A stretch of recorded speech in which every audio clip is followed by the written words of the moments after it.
Welcome, everyone, to another episode of Revolution Recap. We are 4 weeks into the suspension of the MLS season with no end in sight. The Revolution have now had more games suspended than they have played during the 2020 season. But on the bright side, we're stuck inside, so why not do a podcast? I'm Greg Johnstone. Joining me today is Sean Donahue. Sean, how are you doing? How are you weathering the quarantine? Man, is it really only 4 weeks? I feel like it feels like 4 years at this point. It's been I think March was the longest month in history. It felt like a good year, but I don't know. I'm doing okay. How have you been doing? Make any money on that Belarus Premier League yet?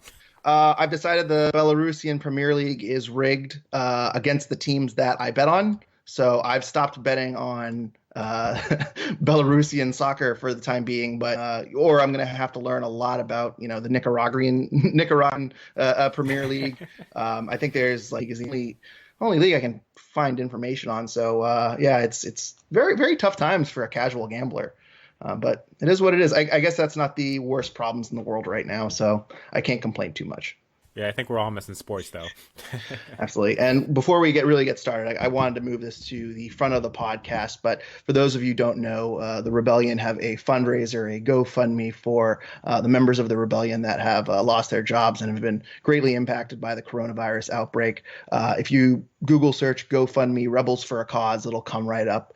But please consider a donation if you can. And there's other ways you can donate too. Obviously, local food banks are in need of dry goods and food, and of course monetary donations. And there's also a shortage of blood. So if you can donate blood as well, if you're eligible, if that's not something that you typically do, please consider doing that. But also some nice prizes in that Rebellion donation if you want to donate. Yeah, and we won't give them away. You have to go to the GoFundMe Rebels for a Cause. That's a little teaser. Go, give it a click. But yeah, it's anytime there's prizes involved, it's a lot more fun.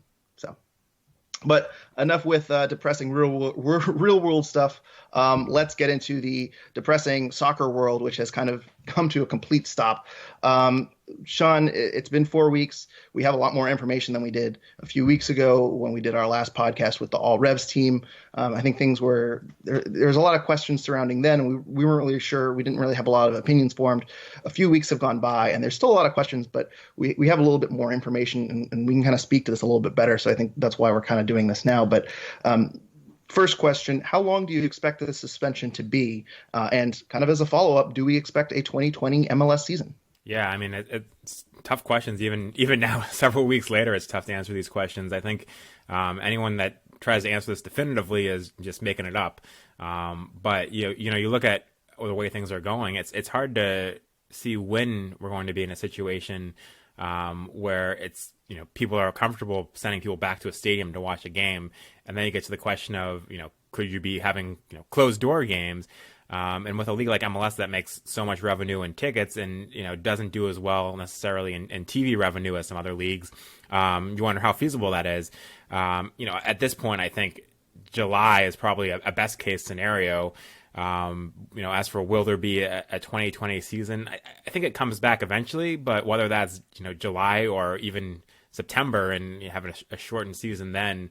It's hard to say, and nothing's off the table. Certainly, I wouldn't be shocked if there isn't a 2020 season at this point. It's just so much is up in the air, and nobody really knows when this is going to end, and if it does end, if it's going to come back. And until there's a vaccine, I think there's no real certainty there.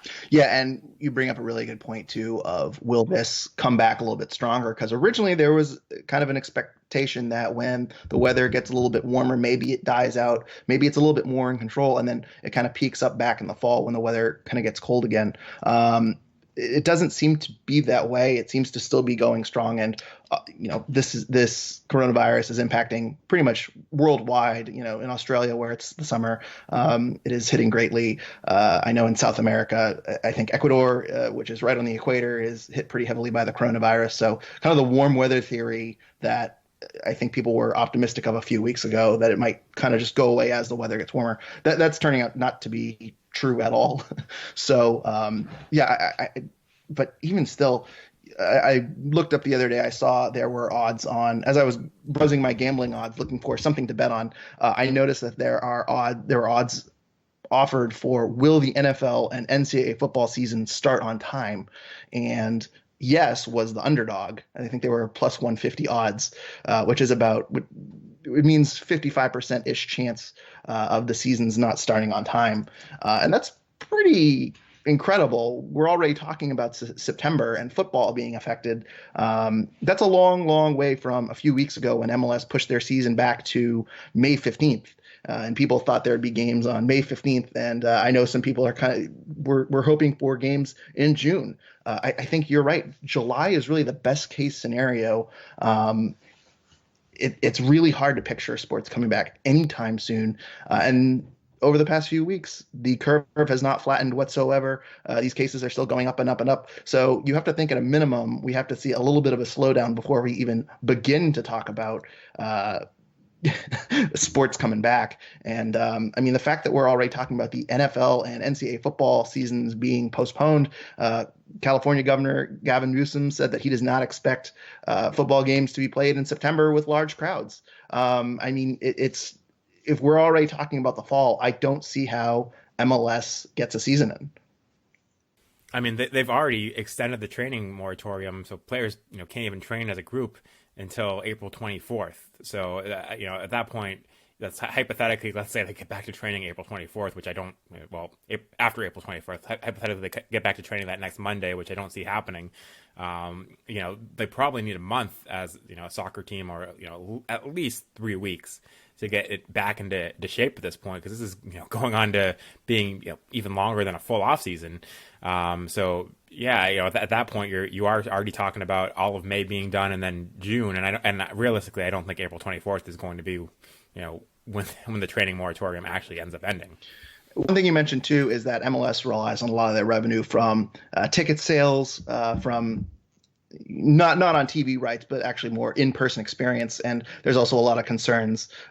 This might be a little supplemental to some other podcasts I've listened to. I know Tom Quinlan had a podcast on Friday where he mentioned, a lot of people aren't going to go back to a stadium to watch a game. Like there's going to be a bit of a gun-shy public to go to a crowded stadium, as early as June and July. So even if you do start off the season, this summer, you're going to have people that aren't exactly going to be filling the stadiums.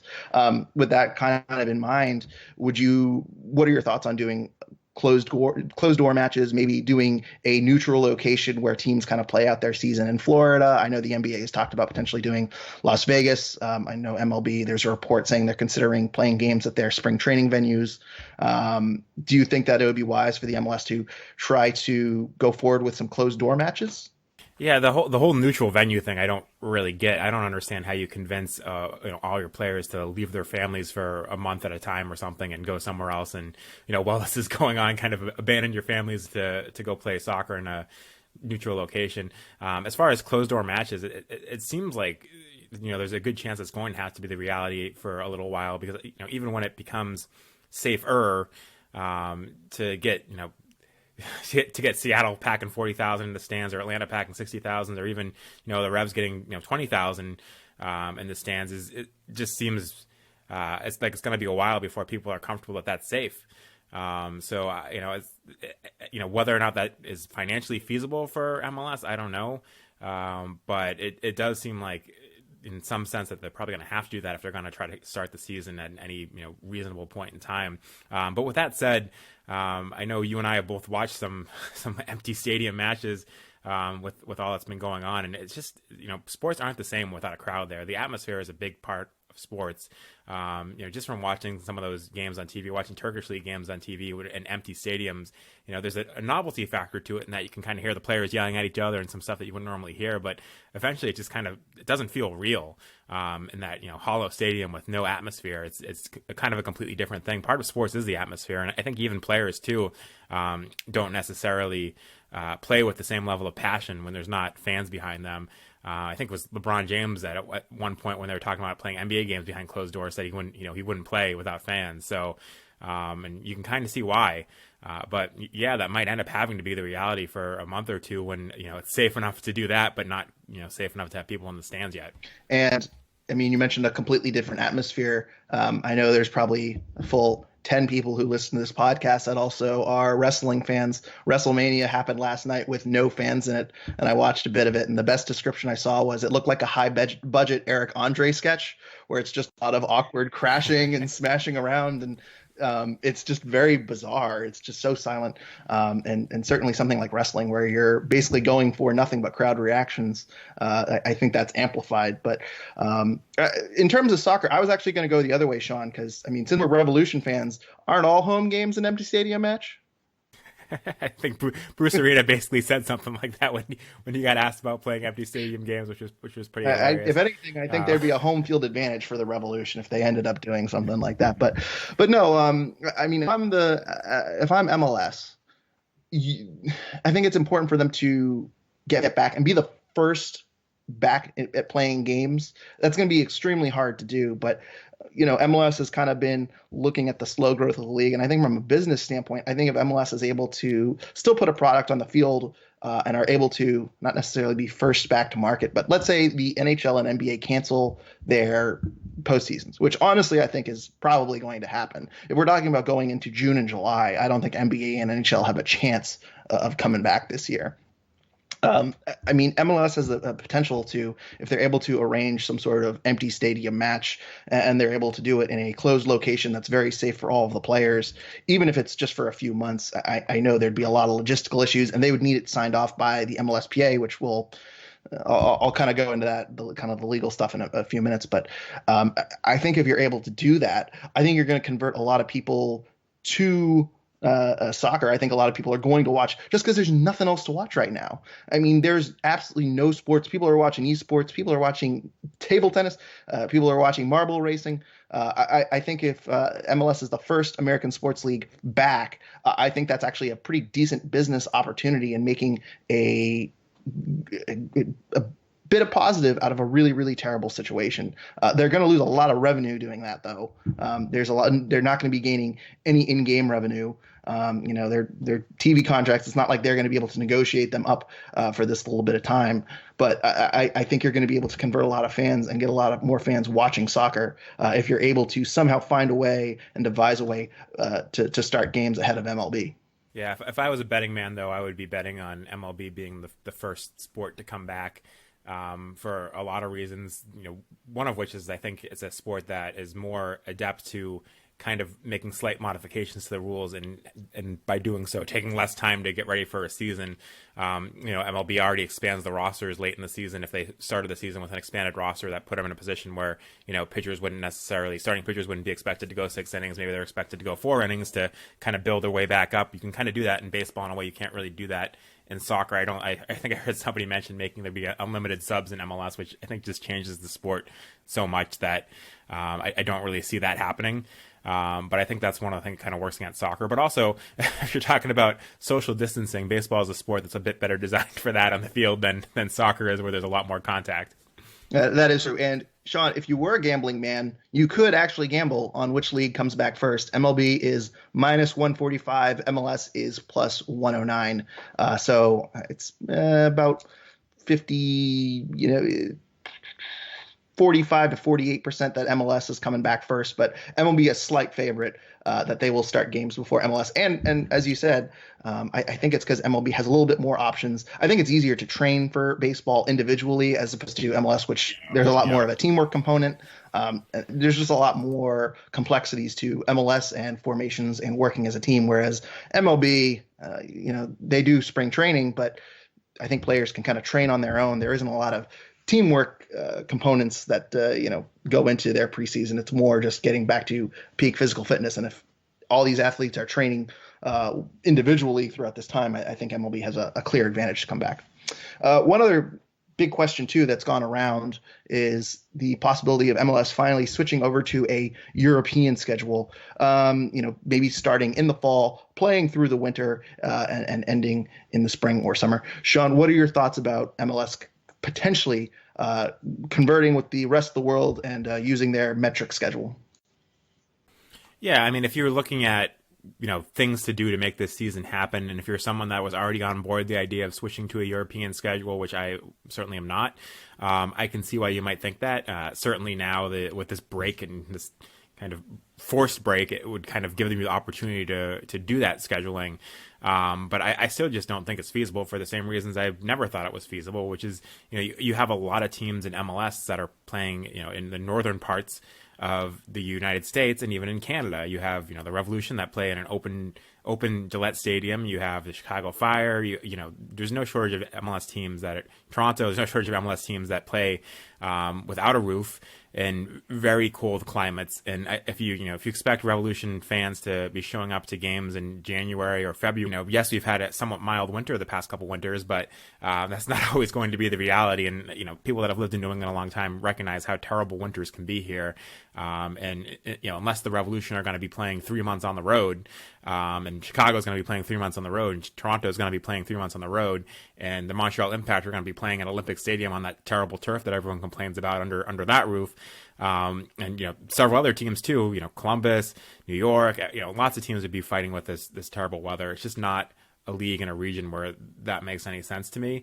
And then there's also the aspect of, do you really want to be competing against, NFL, NBA, NHL, and all those leagues and kind of the peak of their playoffs and the peak of their seasons. And I'm not sure the answer to that is yes either. But more importantly to me, I just don't think the weather makes sense for MLS to ever switch to that kind of schedule. And while I get if you were going to do it, why there'd be some appeal to doing it now, that just doesn't make sense. And there's a host of other issues too. I think you'll probably get into some of them that we discussed too. But for weather alone, I think it doesn't make sense. Yeah, it's kind of a twofold issue where you're relying a lot on in-game revenue and ticket sales, and not a lot of fans are going to go sit out in the cold, and you're going to be competing with the NHL and NBA, which are indoor arenas. It's a lot more of a comfortable setting. So I think attendance-wise, it would really suffer. And then TV-wise, in England and in Europe, that's really the only sport in town, or that's the number one sport in Europe. It's the number 4 sport in the fall with NBA and NHL and the NFL. And then, in the winter and the spring months, you're going to be competing with the NHL and NBA. I would argue that MLS might be fighting with the XFL if XFL ever takes off, which I think there's a decent chance that it does. So, overall, you have more competition. You're going to lose in-game revenue. You're going to lose TV revenue. It doesn't make a whole lot of sense to, from a business standpoint, to switch over to that schedule. And as you mentioned, I don't think fans are going to like it. Any fans that are going to be in the North are going to completely freeze during these games, and it might work for football. You might fill a crowded stadium, for a few weeks in December and January, but throughout the entire winter into February, March, we see the Revolution's attendance numbers go down pretty heavily in, the early months of the season too, when it's snowy and it's cold. So, I agree with you 100%. And the one other thing that's worth mentioning is that right now, all MLS contracts expire in December. They go through the calendar year. If a player is signed for the 2020 season, that contract officially ends on December 31st. So there's also a legal aspect to this where the MLSPA would have to agree to either postpone or extend all contracts 6 months. And there's going to be a lot of players that don't want to do that, or they're going to demand a lot of concessions, which they just did the CBA that essentially just reopens all of those talks. There's a lot of legal issues switching to a European schedule as well. So, one way or another, the 2020 MLS season is officially ending in December. Whether or not there's games or not, maybe it's an abridged season. Maybe they do. I don't know. I have no idea how they're going to handle it, but there's no way this season can be extended into 2021. That also kind of ties into a question we got from Chris Valukas. He says, how many Rev players are on a contract year? And if this season is canceled, do we see any special assistance from the league to help retain those players? And that essentially, for the second part of that question, the answer is just no. There's no way the league can extend. As I mentioned, there's a lot of legal issues too. One thing that I learned yesterday from a podcast, it was allocation disorder with Paul Tenorio of The Athletic.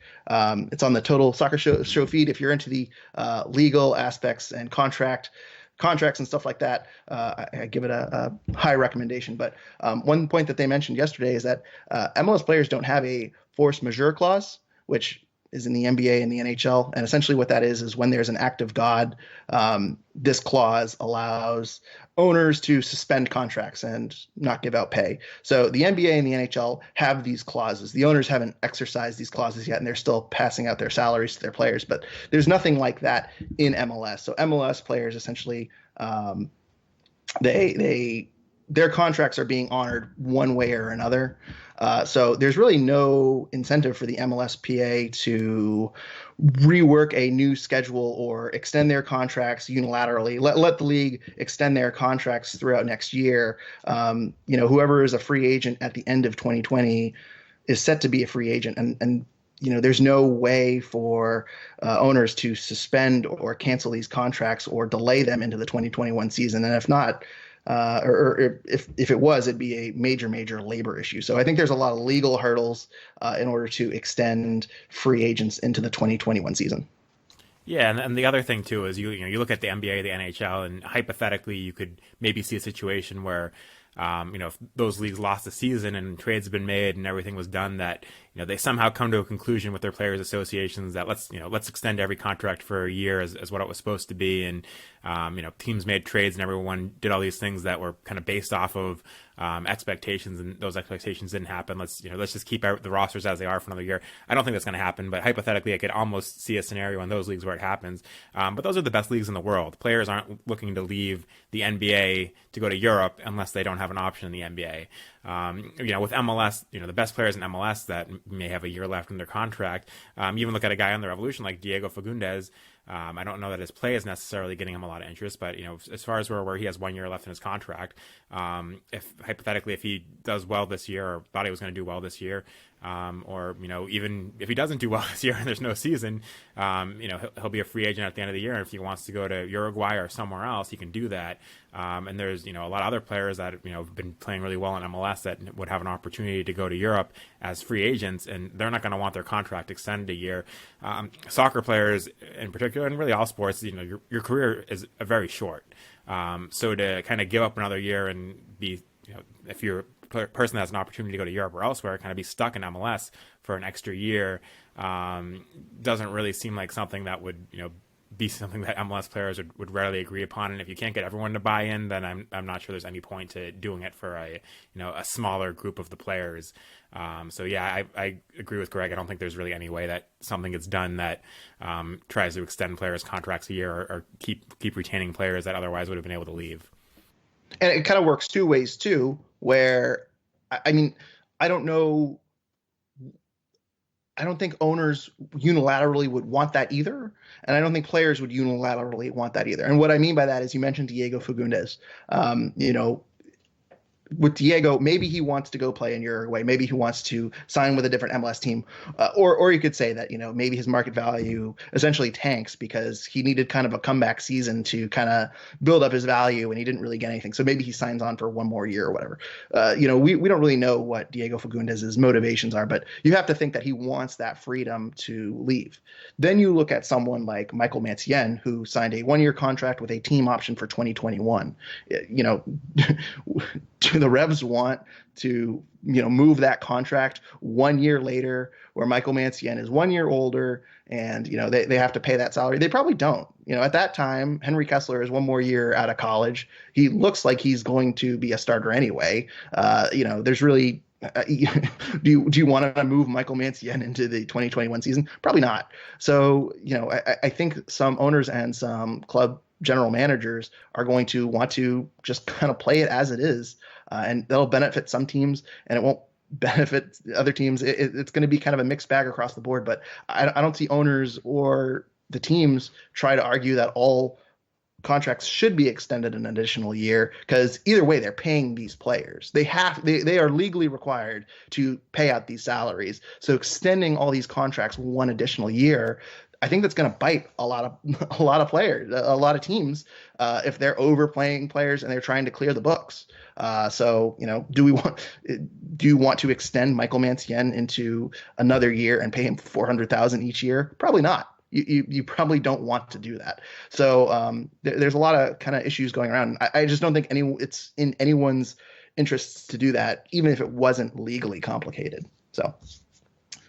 I do want to mention too. He did mention what Revs players are on a contract year. You mentioned Diego Fagundes. He's the only one that we know for certain, and that was reported by Frank DeLappa last year when there was kind of all the Uruguay rumors. There's been no public knowledge of an extension since, so we're still assuming that he is a free agent out of 2020. There's a couple other names. I mentioned Michael Mancienne has a 1-year deal with a team option, so he's technically under team control, but you have to think if this season is canceled, they are going to decline. I believe there's a pay increase next year. This is kind of a show me year for Michael Mancienne. One other person that I did want to bring up too is I think Brad Knighton would be out of contract. If you remember last year, Brad Knighton and Matt Turner signed extensions, and Matt Turner's in the press release was considered or was described as a multi-year extension, whereas Brad Knighton was just an extension. So I'm under the assumption that is a 1-year extension for Brad Knighton. And then there are a few other guys. Tony DeLamay and Wilfred Zahibo are in year 3 of their initial contract. They've been on options year to year, but you think about someone like Wilfred Zahibo. There was a piece by Frank DeLappa the other day in the New England Soccer Journal about how Wilfred Zahibo is away from his family at this time. So if he is a free agent at the end of the year, does he want to stay in New England? He's been spent a year away from his family. He might want to look to return closer to his family. And then you also have Andrew Farrell and Teal Bunbury. They had new deals as recently as the 2017-2018 offseason. It's been a few years since they signed on. Maybe they're out of team options at the end of this year. Again, that's not known. That's my speculation. But you have to think that they would want to hit free agency if they're eligible. So there's a lot of questions, and we don't really know for sure other than Diego Fagundes. But all of these players that I just kind of listed, it's really in none of their interests to automatically extend their contract for an additional year. Because, if you're Andrew Farrell, you're a little bit underpaid because you're an American player. You've been option year to year. Same with Teal Bunbury. They might be able to sign for more money outside of New England as a free agent now with the new CBA. Yeah, no, I completely agree. And, all those guys you listed, although with Michael Mancienne, I guess nobody expected him to be re-signed this year. So you never know. Maybe they will want to keep him another year if he doesn't play. But yeah, no, there's a lot of reasons why, even if there was a way to make that work, it doesn't necessarily make a whole lot of sense for everyone involved. And it is interesting. I know Transfer Market doesn't have everything right, but they do have a few players that they list having contracts expire in 2020. And whether there's any truth to any of them, a lot of them make sense. One of them being Jeff Caldwell, Michael Mancienne, Tony DeLamay, as you mentioned, Seth Sinovic. It wouldn't be surprising at all if he only signed a 1-year contract or 1-year plus options given the stage of the career he's in. Andrew Farrell, who I can't remember when the last time the Revs re-signed him, but that would be a big one. He signed a new deal before the 2018 season, so it's a 3-year deal. Yeah, it's feasible, or that there's options. Any veterans around year 3, I kind of flag as potentially a free agent. Jeff Caldwell would be a surprise because if I remember correctly, he was typically super draft players have 4 years or 1 year with 3 team options, and so I believe he's in year 3 since the draft. So he should have. Although he was waived, right? So did the Revs have to sign him? Did the Revs sign him to a new contract rather than pick up his contract? So my understanding of the waiver draft rules, which I know there was some confusion of when it happened, but during the waiver draft, if someone selects him, I believe they still honor that contract. It's like picking up someone on waivers. You still acquire that contract. Yeah, that is how I understand it. It was just very confusing because the way the Revolution wrote it up was that they had the option to sign him rather than they picked up his contract. And then it later came out when somebody asked Bruce Arena about that, and Arena got angry at the person for asking that question, that he was already signed, even though it was a very legitimate question based on how the Revolution presented it. So I think none of us know exactly what's going on there.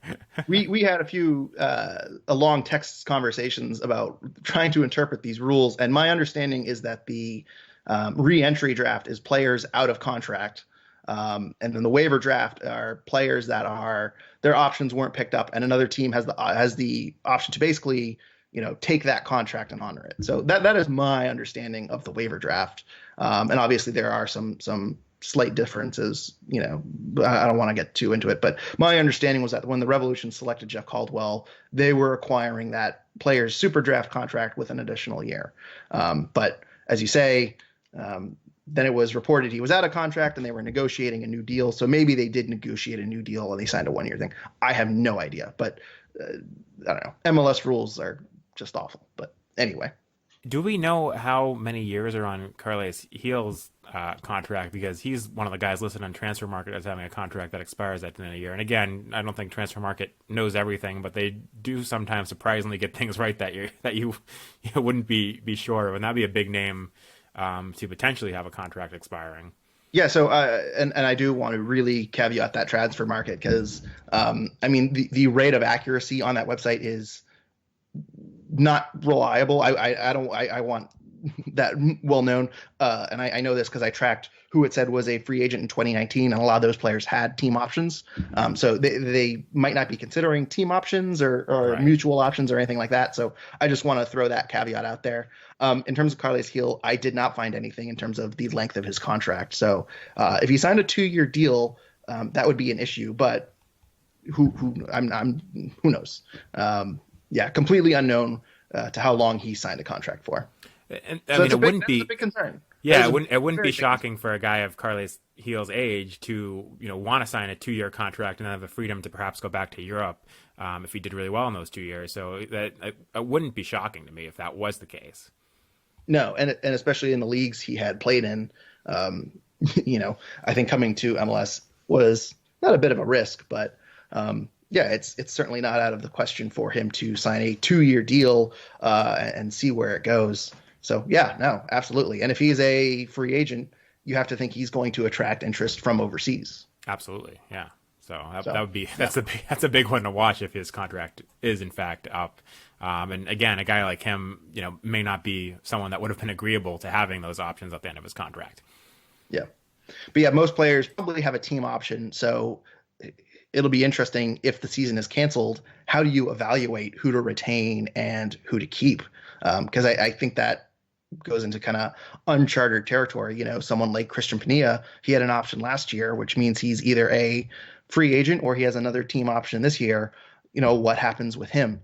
It's kind of tight. I do know that Butner has a 2-year contract, so he will remain. Gustavo Bo is still here. There's a few others that we do know about. Guys like Brandon Bai and DeJuan Jones, who just signed a new contract, they're likely going to have team options, so they'll probably be here. So, but in terms of free agents who the team does not have control over, my guess is that Diego Fagundes and Brad Knighton kind of top the list of who's most likely to leave. And then, as you mentioned, if you want to get really speculative, Carles Heel. But that is complete speculation. We have no idea how long his contract was. Yeah, so that'll be a lot of things of interest in this offseason, depending on how things play out. So that is our guess on how the coronavirus suspension, speculation on how things will go.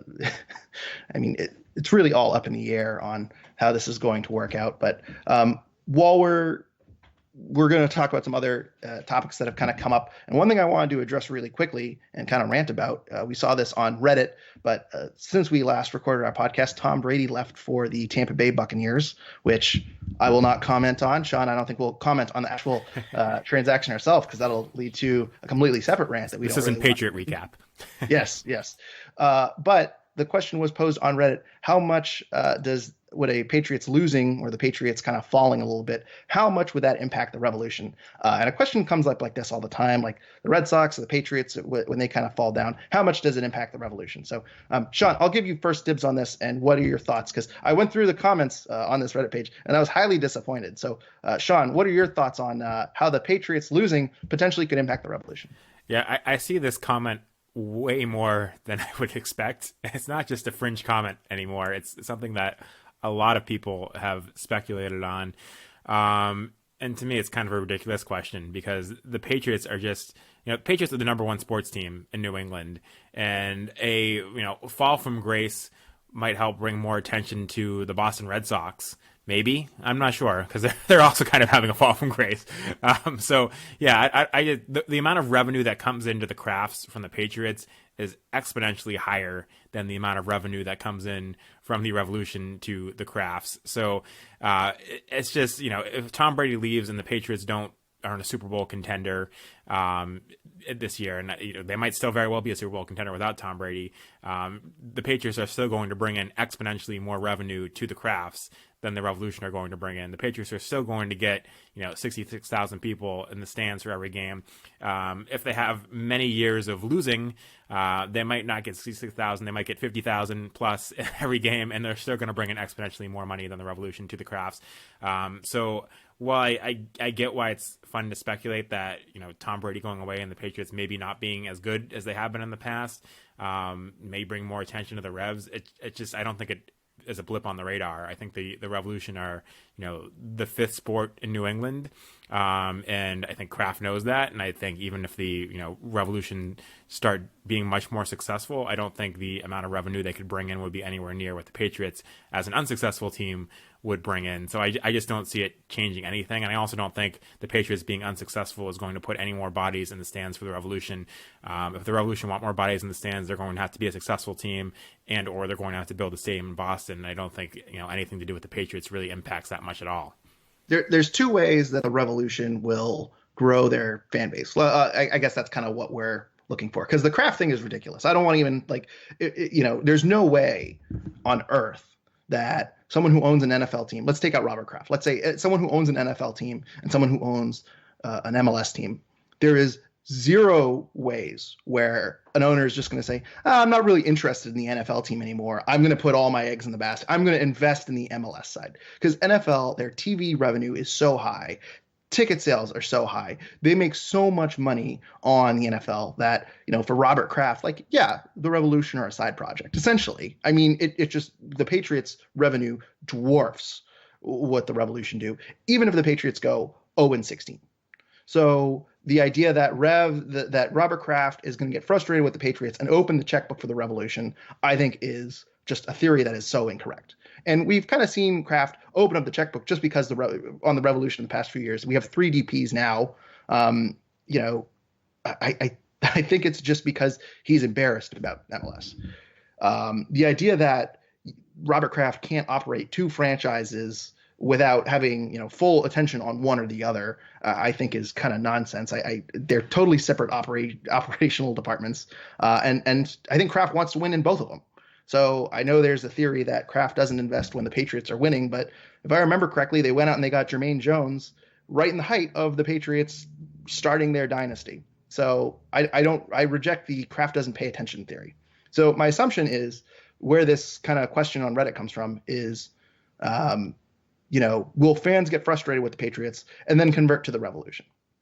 There's 2 ways to grow the Revs fan base. One is to build a stadium, particularly in Boston, to get fans in the door, which, that is a long way away, most likely. 2, you get more media attention. If the Patriots go 0-16, sports talk radio is going to talk about how the Patriots are 0-16. They're going to complain about the Patriots every single week. They are going to thrive on the misery, and they are going to take phone calls nonstop about how terrible the Patriots are and how heads will roll. That is the and it's the same way with the Red Sox. I mean, the Red Sox could be absolutely terrible, and if you go back to that 2012 season, I know the Revs weren't particularly good in 2012, but if you listen to sports talk radio, pretty much every day they were talking about how the Red Sox were a disaster and how Bobby Valentine was a disaster. And this year, going into the 2020 season, I guarantee you, even if the Revs were on pace for the playoffs and the Red Sox win 65 games, WEEI and the Sports Hub are going to talk nothing about how the Red Sox are terrible, because they're the number 2 team in New England. So the Patriots being bad is not going to gain you any more media attention. So the Patriots declining. I know some people were celebrating the Patriots losing on Revs Twitter, which, I understand if you're Jake Katniss and you're an Eagles fan, I get it. But there seem to be some Revolution fans that are anti-Patriot fans, and I don't know what that is about. But the Patriots could go 0-16 or 16-0, and the Revolution are not going to gain a whole lot of media exposure either way. The one other point I wanted to bring up too, and because I agree with everything you said, is if you are a believer in the Bob Kraft finite amount of time theory where he can only devote so much time to the Patriots and so much time to the Revolution and not enough to both. If you do believe that, I think the better argument is if the Patriots start doing poorly and Brady's gone and Belichick goes, then Kraft has to put more time into the Patriots to fix that team because he's kind of been able to go on autopilot with Belichick controlling things. So if that's actually something that you believe, I would think the opposite experience or would be what you would see if Bill Belichick goes away and Tom Brady's gone and the Patriots start to do poorly. The other thing too, these owners, I mean, let's talk about John Henry too. I mean, they're doing more than operating sports teams. They own a ton of things. You know what I mean? They're doing a million different things, right? And they're delegating these tasks. They're just collecting revenue essentially. So I mean, I don't see any connection. As a Red Sox fan, I'm not pissed off that Liverpool is winning all these things. I'm not saying like, oh, John Henry's paying attention to Liverpool. I know that there's some people are saying that. I know some people do that, but it's stupid. I mean, I have no idea where this thought process comes from that the Patriots losing will mean that Robert Kraft is going to sign more checks and bring in new players. I mean, he's brought in 3 designated players. I don't know. That's my rant. I have no idea where this thought process comes from. And every now and then it comes up. And similar to my John Henry should buy the Revs thing, there are some myths that just grind my gears. So I wanted to just briefly address that. And everyone on Reddit said, oh, yeah, this probably is a good thing for the Revs. I have no idea why anyone thinks that. Zero idea why people think this. So I don't know. I mean, even when the Revolution were doing well, the Revolution went to MLS Cup, right? And they lose. And what was the response from the Boston Globe's top sports writer, Dan Shaughnessy?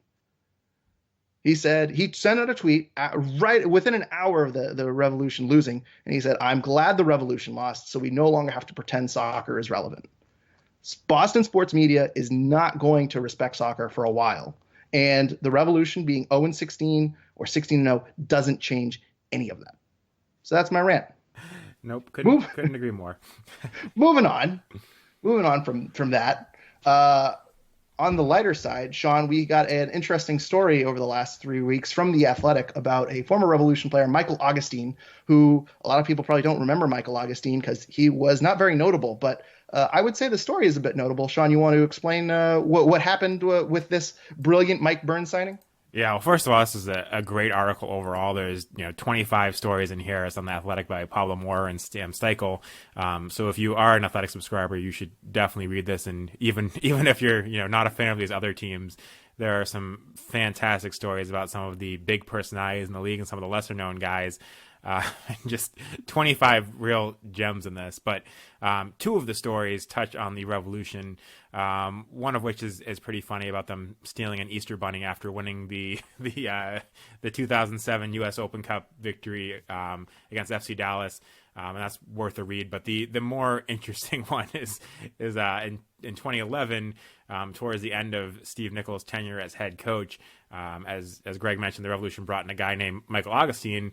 And as you remember back then, the Revolution did a lot of scouting in Africa. They brought in guys like Nyasi, Mansali, and there were a few other players that they had brought in, and with varying levels of success. So Michael Augustine was an 18-year-old Nigerian midfielder who, anytime the Revolution signed a teenager, you're kind of excited about this, young prospect coming up. But he never turned out to be anything. You barely saw any of him with the Revolution that year. And as it turns out, according to the story, he was not the player the Revolution tried to scout. The Revolution scouted and tried to sign. He was someone else entirely that showed up. And instead of admitting to it and doing something about it, the Revolution signed him to a deal because they were trying to avoid the ridicule of the whole situation. He only made one appearance for the Revolution in an Open Cup match. And apparently also he was accused by a teammate of stealing a watch out of his locker. And though he denied this, which the team ended up being satisfied with, apparently he posted a photo on Facebook of himself wearing the watch. And then by June, his contract was terminated and Augustine never played professionally again. So a pretty embarrassing story for the Revolution in a 2011 season that was pretty embarrassing even without this story. And kind of a sad end towards the end of Steve Nichols' tenure as the Revolution head coach. But this whole article is full of pretty amazing stories. And if you need, a much entertainment in this off season when there's no soccer going on, or this down season when there's no soccer going on, I highly recommend, even if you're not an Athletic subscriber, subscribing just to read this story. And one thing that's interesting is I've been kind of writing ideas of podcast ideas since we're probably going to be without soccer for a little bit. And one thing I considered doing is kind of looking back on Mike Burns' tenure. And it was going to be Mike Burns. Was he that bad? And kind of go through kind of his transaction history, because Mike Burns, to his credit, did do a lot of things right. And then you see this story and it all comes flooding back to you. Of the signings that Mike Burns made and the various missteps over time. One thing I did do, though, is I went back and I looked up the press release when Michael Augustine was signed. And do you know how they described Michael Augustine, Sean? No, please tell me. A great depth piece. Great depth. Oh, jeez.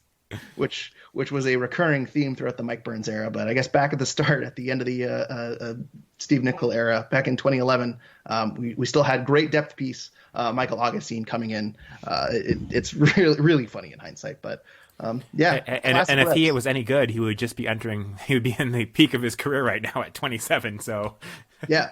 Oh, pardon me if you mentioned this, but Michael Augustine hasn't played professional soccer since. That is probably the best part. He has just completely vanished. Who knows where he is right now? But that's almost like Hauche being released from the Revs, taking a year off, and then signing in the Bolivian second division. Just such a huge drop from grace. So, if you're 18-year-old on an MLS roster, you should be able to find somewhere else to play. You would think. 18 years old is yeah. Sean, we did get one more Twitter comment here. It's from J. Alexander Dolan of the Bent Musket. He says that he wishes he knew tigers only cost $2,000. I could have purchased a tiger instead of a camera. He's, of course, referencing Tiger King. Sean, I know you've been watching Tiger King a lot. Are you surprised that tigers only cost $2,000? And are you going to be using your stimulus check towards buying one? I think I'm going to pass on the tiger. I heard they're a pretty good thing for wives to feed their husbands to. So. Hopefully our listeners have seen Tiger King, because if not, they're all this. But if you haven't seen Tiger King, I highly recommend it. Sean, do you have any other recommendations for people who are stuck inside for the foreseeable future? I've been going back and binge watching Curb Your Enthusiasm, which the mindlessness of that show has helped provide entertainment and get me away from thinking about the real world. So that's what's been on my list, and now I'm jumping back into Ozarks, which I had watched the prior seasons of. Also, another show I've liked is Money Heist, which just released a new season that I haven't started yet. So there's quite a few things that I'm looking forward to watching. How about you? Besides Tiger King, I will say right before Tiger King, it seems like ages ago, but we watched McMillions, which is on Hulu, which is a documentary about the McDonald's Monopoly game and how it was a giant scam. It's not as wild as Tiger King, because nothing is as wild as Tiger King. But that takes a lot of twists and turns, and there are a lot of interesting characters throughout that show. And it kind of goes a lot of places that you just don't expect it to. And the FBI agent who was investigating this case is also just downright hilarious. So I highly recommend McMillions if you get the chance. It's kind of taken a very far back seat to Tiger King. But if you're stuck indoors and you're looking for a 6-part documentary, I highly recommend giving McMillions a watch. Before we wrap up, too, we should mention former Revolution player Marshall Leonard and former Revolution recap guest Marshall Leonard was on Outside the Lines yesterday with Taylor Twellman. He is currently working in New York City as a healthcare worker. Certainly, he's gotten a lot of attention too. So I just wanted to give him a shout out, and all the healthcare workers that are currently working through the coronavirus. And Sean, I know you have a couple of stories about Marshall Leonard being down at Bryant. Yeah, well, University. Well, first of all, Marshall Leonard, just a class act through and through. He was more of a rotational guy on the Revolution, but he did part of the team for really the entirety of their best years, 2002 through 2007. not necessarily a regular starter, but a guy that was a key depth piece for that team. I think Taylor Twellman kind of summed it up well as, he wasn't a flashy guy, but he was, always willing to do the hard work as either a left back or left midfield, which is, as people that have watched the Revs for a long time know, has not always been the strongest position for the Revolution. So to have him there as kind of a constant, as a rotational guy was big for the Revs. But yeah, he was always one of those guys that I think, back in those days, if you were an MLS player on the lower end of the roster, you weren't making that much money, and I think he was a guy that always knew that he was going to have a career outside of MLS at some point, and cared deeply about his education. For those that don't know, Greg and I both went to Bryant, and during our freshman year there, we'd actually see Marshall Leonard back in 2007 when he was still on the Revolution, attending night classes at Bryant, and you'd run into him in the library, and you wouldn't meet a friendlier guy. Always happy to talk and everything. So it's great to see that he's been successful becoming a physician and now is working in New York. And couldn't be more excited for the guy. But what a tough time to be jumping into that field, and really a hero to be at this point in time. Jumping in and doing that. In New York, where it's really such a hot spot. So, best of luck to him. And I'm, glad to see he's getting some plaudits from ESPN and elsewhere for his deserved heroism of what he's doing. Yeah, no, and it's absolutely crazy what's going on in New York City. And I don't know, it's great to see a former Rev player being on the front line of that and taking it down. So. Yeah, and it does bring me to what would be an interesting podcast idea someday is kind of looking at some of the more interesting things that former Revolution players have gone on to do, because there are quite a few interesting stories. And just without digging too deep into it, I was just trying to think of some of the cool things that interesting things Revolution players have done since leaving the Revs. And, one of the other guys that a lot of people know about who left to kind of go into the medical field was Zach Boggs, who left the Revs in 2012 to take a Fulbright scholarship at Leicester University and study cancer. So obviously another guy that kind of got involved in this, and then went back into playing lower division soccer later on. And then there was, of course, Chase Hilgenbrink, who left the Revs in 2008 to become a Catholic priest. One of the more odd career moves that we've seen from Revolution players. And another guy, Conley Adosian, who in 2005 was on the Revolution, retired in 2009. He already had his pilot's license when he was on the Revolution, but now he's working as a commercial pilot for Endeavor Air, which is a regional airline for Delta. So another big switch. And then finally, one of the other ones that I always thought was fascinating as a lawyer myself was Zach Simmons, who went to UMass and in 2009 was drafted by the Revolution to be their third string goalkeeper, and then got accepted into Yale Law School, which for those in the legal field know is the number one law school in the country. And you go to Yale Law School, you're probably going to make a lot more money than someone who's a third string goalkeeper on the Revolution. But he ended up playing for the Revolution, and then eventually made the decision, I think, in June to leave the Revs and actually end up going to Yale Law School. So a lot of cool stories from the Revolution, and I'd be interested to do kind of a whole podcast on that, but we'd probably need some help from other people to let us know other guys that we're not thinking of, because those are just the first ones that come to my mind. Yeah, we'll write it down on the list of potential future podcasts, because as I say, we have some time here, Sean. So it's true. It was worth noting too that Marshall Leonard was he the second guest on Revolution Recap, Sean, or third? He was the second player to appear on Revolution Recap. Right. So in the first month of Revolution Recap's existence, we had, I think, Luke Verkelone was on the first show, and then Revs.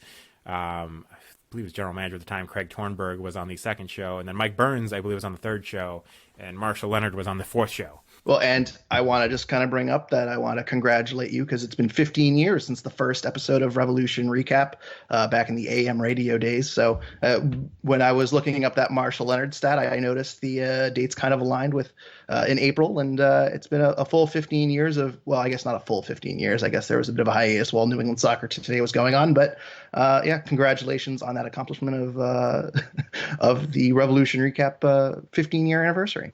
Thanks. Yeah, as for those that don't know, I started writing about the Revs in 2002 for a newspaper called the Sports Journal, who was actually looking I was actually replaced Doug Chapman, which was kind of big shoes to fill for those that followed the team back then. He was one of the TV broadcasters for the Revs, and back when I was 13. So I actually made some appearances. They got on WARL AM 1320, which had a Providence studio and now has different call letters and is located elsewhere. But they got a radio show, the Sports Journal Live, that I made a few guest appearances on. And then in 2005, I think they took over all programming or certain portion of the programming and asked me if I wanted to do a radio show when I was 15 at the time and had no experience on radio other than a few guest appearances. So I was kind of thrown into the fire and just started doing an hour-long weekly show on the Revolution that lasted 4 years on the radio and then has been off and on in various podcast forms since. But a big thank you to Scott McPherson, if he happens to be listening, for giving me that opportunity, to somebody who was 15 and had zero radio experience other than doing a few call-ins to discuss the Revolution on his show. Yeah, and I was going to say, you tweeted out the link to the first episode the other day. I will say the audio quality and the and the how do I say it? The banter has improved slightly over 15 years. I think we were recording. We've gotten a little better at it. I think that show was recorded off an AM radio at my parents' house from a good distance away from Providence. So that's why the audio quality was perhaps not the best back then. Although it probably not improved since 2010 or 2009, because I remember you recording podcasts similarly in college to how we're doing it now with just over the internet. And on Skype or whatnot. So, yeah, but yeah, it's been a slight improvement since 2005, I'll say. So, well, back then we could actually broadcast, music, which we could use bump music because I was on AM radio instead of on a podcast. I was gonna say, Frank Machine Head back in the day. Yep. That's your intro music. It's that is a bit of a downgrade compared to our royalty-free music that we have now. So, yep. Before we wrap up, we did want to send our condolences to the family of John DeBrito, who was the original member of the New England Revolution 1996 team. He made 6 appearances with the United States men's national team and 26 appearances with the Revs. He passed away earlier this week at the age of 51. So just wanted to send along condolences to him or to his family. Sean, before we wrap up, anything else you want to mention? Yeah, I tweeted about this, but I thought it was very cool that that ESPN is doing a marathon of MLS games on Monday, and then I noticed that every single game involved the Los Angeles Galaxy. So 4 LA Galaxy games on Monday. I think it was David Beckham's debut game against Chelsea FC, so a friendly match. Interesting choice. Landon Donovan's first MLS Cup, which was for San Jose against the Galaxy. The first ever MLS Cup, which was the Galaxy against DC United. And then the LA playoff derby from last year. So LA versus LAFC. So I think we've got, 8 teams appearing, in these 4 matches, and 4 of them are the Galaxy. One of them is another California team. One of them is another Los Angeles team. And then we have Chelsea, a Premier League team, in a friendly match, in DC United. And I just think it's a little bit disappointing that ESPN didn't, pass around and share the wealth a bit with some other MLS teams making an appearance, especially when you've got teams like Seattle and Atlanta that have such great fan bases and have been involved in some really good games.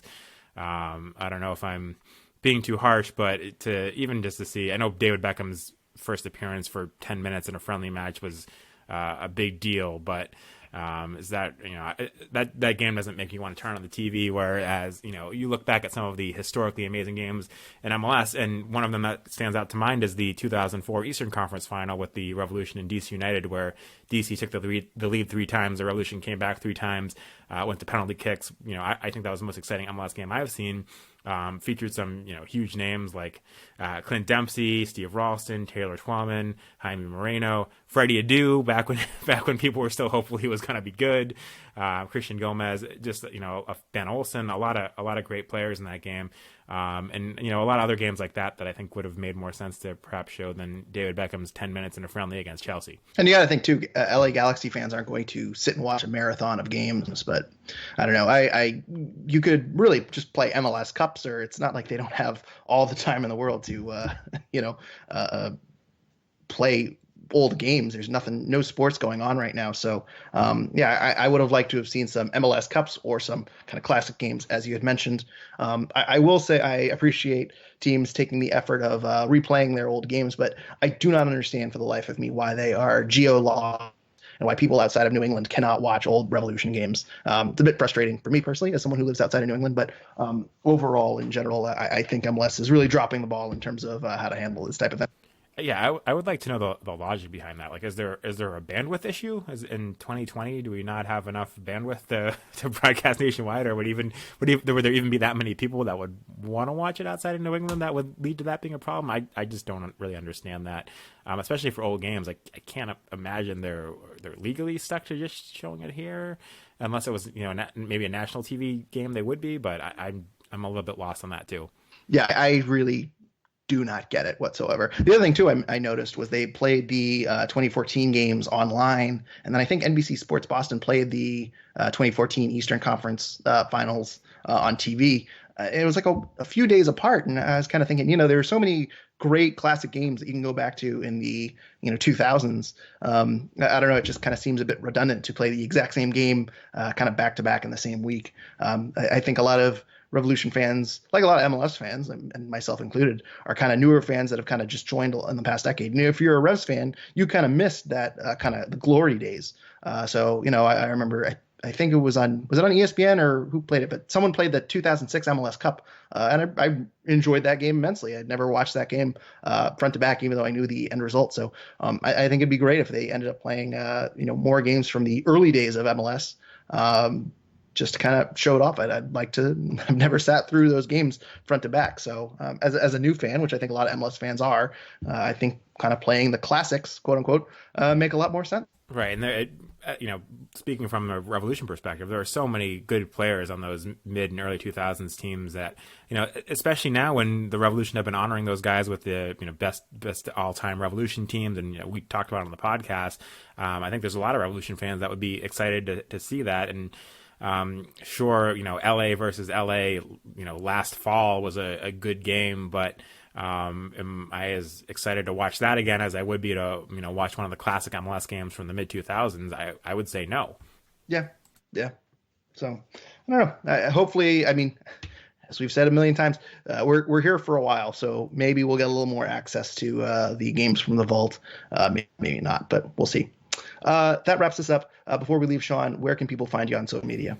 Yeah, you can follow me at Sean L. Donahue. You won't see as many exciting stats these days because there's no games to post stats for, but maybe I'll start looking to Belarusian Premier League stats.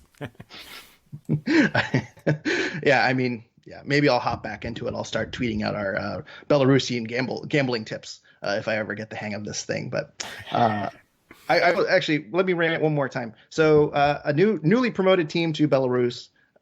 They were they finished third in the second division last year. The team was founded in 2016. They played, I think, the defending champs on the road. They didn't win a single road game in the second division last year. Guess who won? Guess who won? How does that work? You're telling me that's not rigged? Give me a break. Are you just making a good case for why there should be promotion relegation in MLS? No comment. That's a whole nother podcast that I'm sure. As long as this goes on, I still don't think we're going to get to that podcast. No, that'll be back to back with the hey, the Revs finally opened a new stadium podcast. So. You can follow us at Revolution Recap, and be sure to also like our Facebook page and leave us a 5-star review on iTunes or wherever you are listening. We are unsure of when we will be back with our new episode, our next episode, but we will check in whenever news unfolds or we find something to talk about. So we hope all of our listeners are well during this time and remain safe. But until our next episode, thank you everyone for listening, and go Revs.